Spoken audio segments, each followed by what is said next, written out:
What is up, guys? Today we will talk about how you guys can buy Pepe coins on Coinbase wallet. Well, the process for that is pretty simple. You just have to open up your Coinbase wallet. So I'm just gonna open up my Coinbase wallet and this is how it will look. Here, just click on this buy, and then as you can see, they want you to, add crypto from Coinbase on ramp. Now, what is Coinbase on ramp? Coinbase is actually a platform where you will be able to buy your cryptocurrency. You need to create a Coinbase account.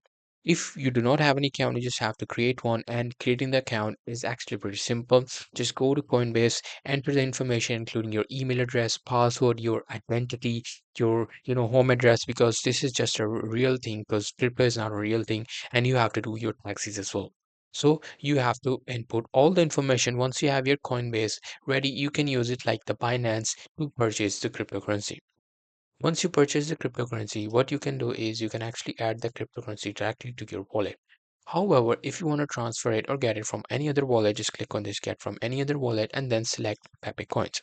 So I'm just going to search for Pepe's. So as you can see, the Pepe coin will just pop up.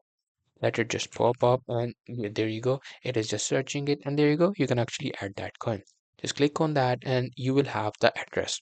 Now what you have to do is you just have to have the address of this, and add it to the crypto wallet from wherever you're transferring it. In other crypto wallet, go to transfer section and you'll be able to transfer it to this address which we just copied, and there you go. You will have some of the Pepe coins right here in your Coinbase wallet. Hope you guys find this video helpful.